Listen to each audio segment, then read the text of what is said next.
السلام الله عليكم ورحمة الله تعالى وبركاته. يوتيوب ka daawanaysaan waa injineer Ibraahim Cismaan. Muuqaalkan waxaan ku sharxi doonaa sidee macalinku ugu diyaarsan karaa imtixaanka qaab degdeg ah isagoo adeegsanaya ChatGPT. Waxaan wada ogsoonahay in macallimiintu shaqooyinka maalinlaha ay qabtaan ay xiisadahoodu sababi karaan mararka qaar inay ilaawaan chance ama fursad ama kaansho ay ku diyaarsadaan examka ama imtixaanaadka. Maadaama tiknoolajiyada maanta maalinba maalinka dambeysa ay kusii socoto horumar joogto ah oo inta cusboonaysiin iyo updating lagu wado, waxaa laga yaabaa in ay kaa fududeyso shaqo badan oo waqti kaa qaadan lahayd. Sidaa darteed, tiknoolajiyadaas waxay leedahay qaabab kala duwan oo looga faa'iideysto.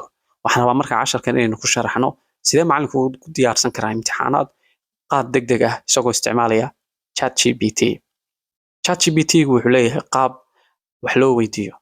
qaababkaas waxay noqon karaan markaa cod ahaan inaad wax weydiiso sida in badhankan voice mode-ka aad kusoo dhufato kadib aad tiraahdo hello, can I ask you some questions if you don't mind. Of course, I'm here to help. What questions do you have? I would like to prepare exam quickly because I'm a teacher and I don't have enough time to do it by my own, so I would like you to help me prepare it.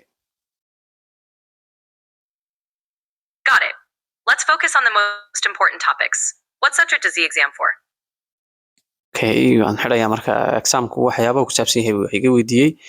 Marka waxaanu halkaa ka arkaynaa in aad wax ku weydiin karto qaab cod ah. Qoraalkana waynu wada isticmaalnaa. Tusaale ahaan waxaad leedahay hello oo kale aad qoraysaa kadib waxay kugu soo jawaabaysaa ama kugu soo jawaabaya ChatGPT, hi there, how can I help you today? Sidee baan maanta ku caawin karaa?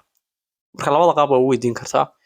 Inaguse imika waxaynu isticmaali doonaa qaab kale oo macalinku imtixaanka si degdeg ah ugu diyaarsan karo.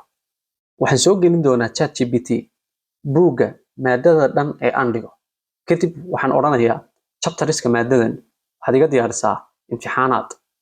Waxaynu eegaynaa marka qaabka uu u sameeyo. Badhan waxaa jira lagu soo upload gareeyo documentska oo kan ah ama attachment. Badhankan ayaan soo taaban doonaa.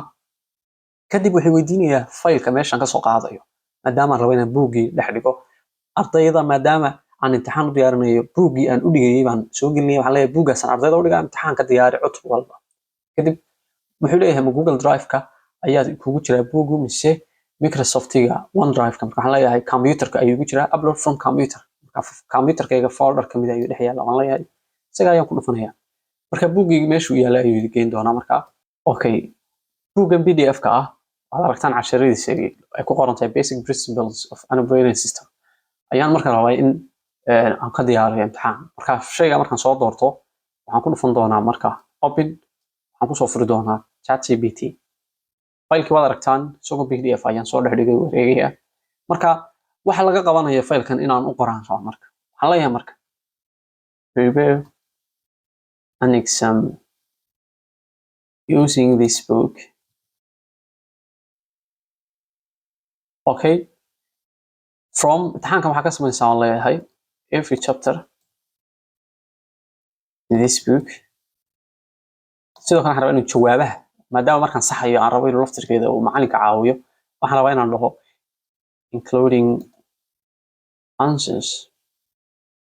marka haddaad rabtid inaad raacisid su'aalaadku qaabkay noqonayaan waa raacin kartaa waxaan leedahay questions ama waxaan leedahay exam parts might be ama should be baad leedahay should be two parts.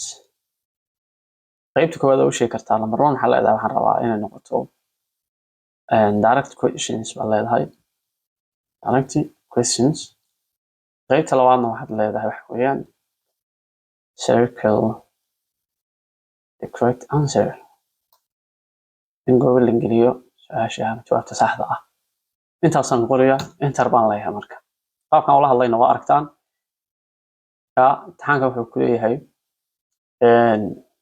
see kugu diyaariyaa marka buu ku leeyahay tiro gooni ah rabtaa chapterada inaan ka qoro su'aalaha waxay ka wada iman doonaan chapterada oo dhan all the questions are coming from all the chapters su'aalaha waa wacaymayna marka total of 20 questions 20 su'aalood baan ka dhigaa oo leeyahay on each part qayb walba markaa waxaad ka dhigtaa markaa 20kaasaan marka la raadinayna enter baan idhi waan gartay buu ku yidhi marka direct questionkii 20 buu ka dhigi doonaa kuwa kalena wuxuu ka dhigi doonaa 20 buu ka dhigi doonaa saasaan marka waan ku shaqeynaya marka saas u diyaarinaya aragtaan 20kii su'aalood ka jawaabtay ayuu bilaabay halkan aad aragtaan direct questionkii 20 ka dhig baan idhi kuwa kana 20 ka dhig imtixaankiina waa kamadadii hadda su'aasha koowaad wuxuu yidhi define an operating system and describe its primary goal jawaabtii buu adigu siiyey an operating system is software that manages hardware and software resources and provides services for computer programs. Its primary goal is resource management, including managing memory processes and input-output device.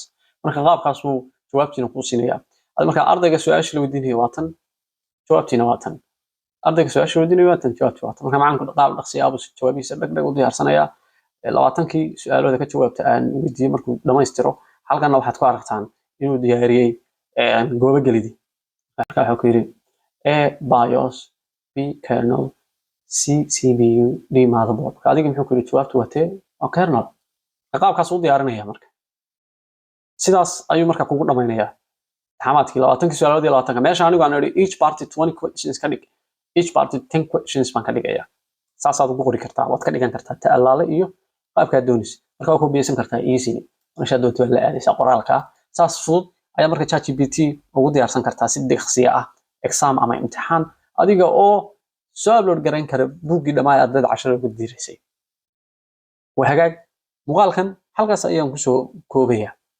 haddii aad nagu cusub tahayna subscribe la YouTube channelkeena muuqaalka xiga intaan ku kulmi doono waa Ibrahim Cismaan idinkaga tegaya salaamu alaykum wa rahmatullahi ta'ala wa barakatuh